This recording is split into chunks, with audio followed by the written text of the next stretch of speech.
تو اللہ تعالیٰ نے یہ آیت نازل کی، وَتَزَوَّدُوا فَإِنَّ خَيْرَ الزَّادِ التَّقْوَى۔ اور اس کا یہ بھی معنی ہے کہ جس طرح سفر حج کے لیے زاد راہ لینا ضروری ہے، اسی طرح جو آپ کی زندگی کا سفر ہے اس میں اس سفر کے لیے جو بہترین زاد راہ ہے وہ تقوی ہے، اللہ رب العزت سے بچنے کا سامان کر لینا، یعنی کہ انسان کا ایسے اعمال کو اختیار کرنا کہ جن کے ذریعے وہ اللہ تعالیٰ کی پکڑ سے اپنے آپ کو بچا سکے۔ سر زاد راہ میں اس میں تجارت کا امن سامان بھی بھی آتا ہے۔ جی شاہد بھائی آپ کیا کہہ رہے ہیں؟ سر جی شاہد بھائی آواز ایک سے میرا خیال ہے، سر جی جی بتائیے۔ جی سر زاد راہ میں تجارت کا سامان لے کے جا سکتے ہیں، ادھر بیچ کے پھر اس سے گزارا کریں۔ جی وہ آگے آ رہا ہے، وہ آگے بات آ رہی ہے اگلی آیت جی میں نا انشاءاللہ۔ جی سر خدا حافظ۔ جی آپ کیا کہہ رہی ہیں رقیہ؟ سر میں کہہ رہی تھی اس میں امن بھی آتا ہے نا، جیسے جھگڑے اور گالی گلوچ سے روکا گیا ہے۔ نہیں وہ تو پیچھے بات ہو گئی ہے نا، فمن فرض فیہن الحج فلا رفث ولا فسوق ولا جدال فی الحج، وہ بات پیچھے ہو گئی ہے، یہاں پر تو زاد راہ کی بات ہو رہی ہے۔ استاد وتزودوا فإن خیر یہاں پر جی جی بتائیے۔ استاد جیسے یہاں پہ ہے کہ زیادہ راہ مانگنا نا، تو اس سے تو پھر وہ مطلب حاجی ان کا فرض نہیں ہوگا، کیونکہ اس کے لیے تو ضروری ہے کہ مطلب آپ کے پاس وہ مال ہونا چاہیے، صاحب استطاعت ہونا۔ ہاں تو لیکن یہ بھی تو ہو سکتا ہے نا کوئی شخص صاحب استطاعت ہو لیکن وہ جان بوجھ کے اپنے ساتھ مال لے کر نہ جائے، جس طرح آپ کو بتایا کہ اہل یمن ایسے کرتے تھے۔ جی جی صحیح ہے۔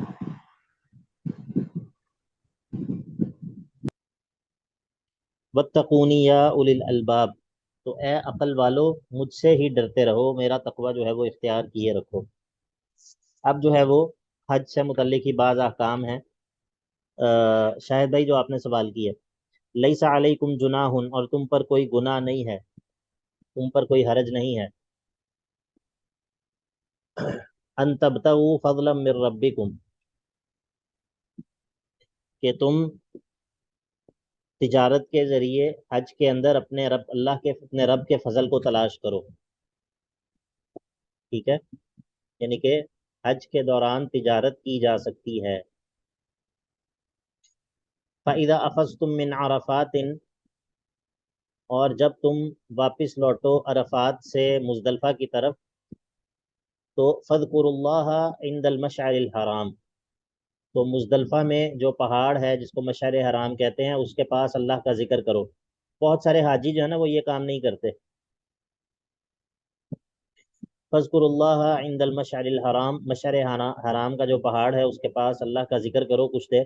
وَاذْكُرُوهُ كَمَا هَدَاكُمْ، اور اللہ کا ذکر جو ہے وہ اس طرح کرو جس طرح اس نے تمہیں سکھایا ہے، یا تو یہ معنی ہے یا پھر یہ معنی ہے وَاذْكُرُوهُ لِمَا هَدَاكُمْ، اللہ کا ذکر کرو اس ہدایت پر شکر کرتے ہوئے جو اس نے تمہاری کی ہے، یعنی کہ جو تمہاری رہنمائی کی ہے، جو حج کی طرف، حج کے درست طریقے کی طرف تمہاری رہنمائی کی ہے،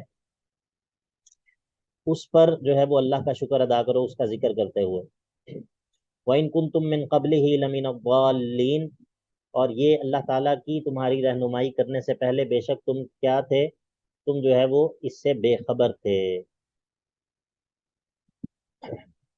اس سے تم بے خبر تھے، یعنی کہ پہلے جو ہے وہ تم نہیں جانتے تھے کہ حج کا درست طریقہ کیا ہے، مناسک حج کے بارے میں تم نہیں جانتے تھے، لیکن اللہ رب العزت نے تمہاری رہنمائی کی۔ وَإِن كُنتُم مِّن قَبْلِهِ، یعنی کہ اللہ کے تمہیں سکھانے سے پہلے،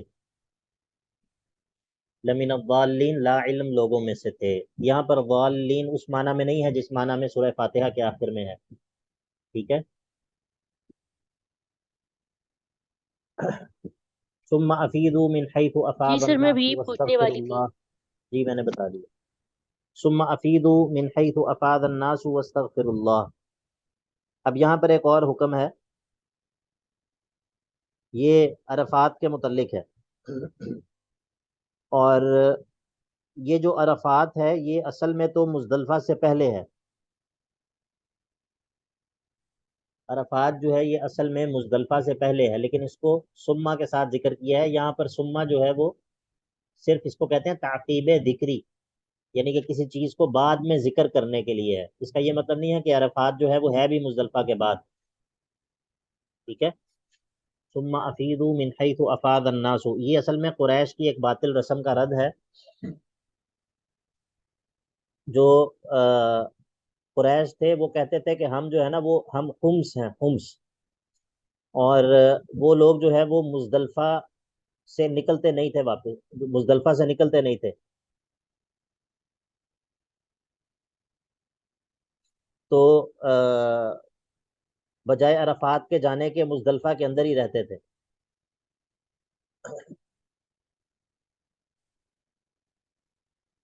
تو اللہ رب العزت نے اس رسم کا رد کیا اور کہا کہ تم بھی جو ہے وہ ثم افیضوا من حیث افاض الناس، اسی جگہ سے جا کر واپس لوٹو جہاں سے باقی تمام لوگ واپس لوٹتے ہیں، واستغفر اللہ، اور اللہ سے جو ہے وہ مغفرت طلب کرتے رہو، ان اللہ غفور الرحیم، بے شک اللہ تعالیٰ جو ہے وہ خوب بخشنے والا اور مہربان ہے۔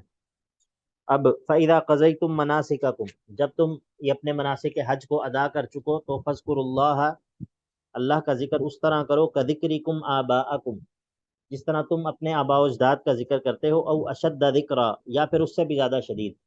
اصل میں یہ جو لوگ تھے یہ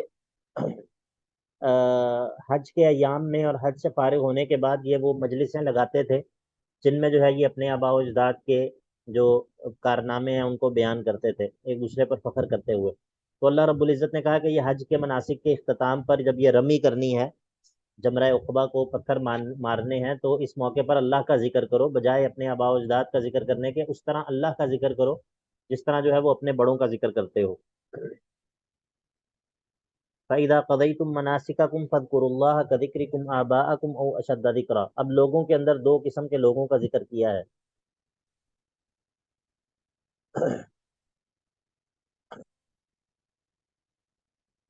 اور کہا کہ فَإِذَا قَضَيْتُم فَمِنَ النَّاسِ مَن يَقُولُ رَبَّنَا آتِنَا فِي الدُّنْيَا۔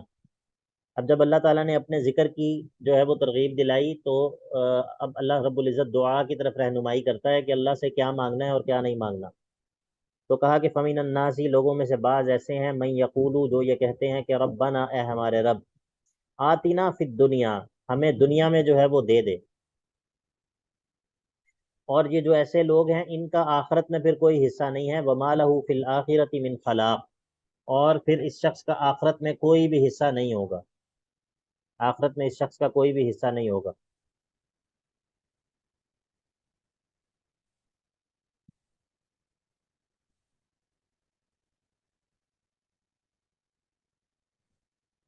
فَمِنْهُم مَّن يَقُولُ رَبَّنَا آتِنَا فِي الدُّنْيَا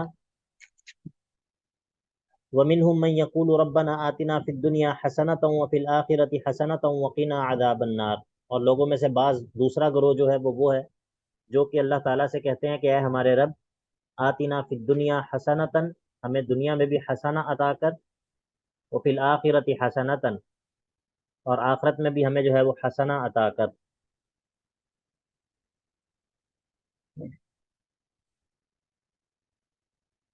وقنا عذاب النار، اور ہمیں جو ہے وہ آگ کے عذاب سے بچا لے، آگ کے عذاب سے ہمیں محفوظ رکھ۔